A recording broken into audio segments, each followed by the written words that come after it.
Former President Ulysses S. Grant said on December 7, 1875, during his State of the Union address for a second presidential term, he spoke on the accumulation of vast amounts of untaxed property.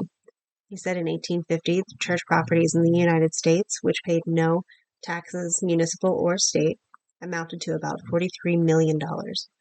In 1860, the amount had doubled. In 1875, it was about $1 billion. He thought by 1900, without check, it was safe to say that the property will reach a sum exceeding $3 billion.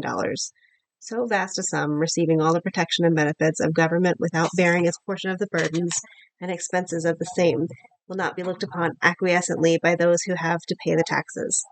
The importance of correcting an evil that, if permitted to continue, will probably lead to great trouble in our land.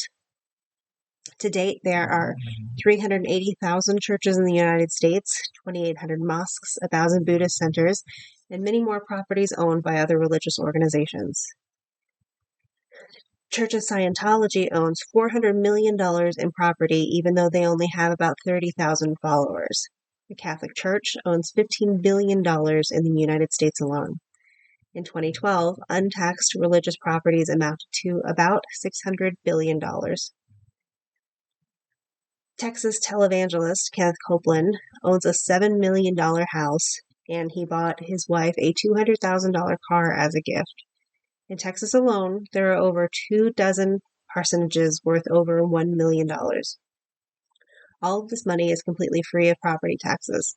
Property taxes usually go to the local governing body to fund water and sewage improvements and provide law enforcement, fire protection, education, road and highway construction, libraries, and other services that benefit the community. These are all benefits the church and other religious institutions benefit from, but do not help to support.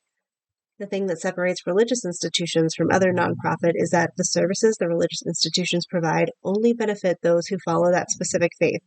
So the non-religious in the area end up paying a tax subsidy to the churches on an idea that they don't buy into. All of the money that the churches bring in does not have to be reported either. So there's no way to know how much money they are bringing in or where it is going. This leaves open ample opportunity for laundering, stealing, and bribing off people for misgivings. Televangelist Jim Baker paid church secretary Jessica Hahn $350,000 to keep quiet about their sexual encounters. Robert Tilton said he was sending donations to orphanages in Haiti that did not exist. The Catholic Church has paid well over $4 billion to abuse victims in a well-known pedophilia scandal that leaders of the government have allowed to continue for decades. It's possible our 13th president may have had a point. Religion has become quite a business in America and around the world. The question is, how big is our government going to allow it to get before it sees the need to change something? This has been Tara Wooden with Atlanta News.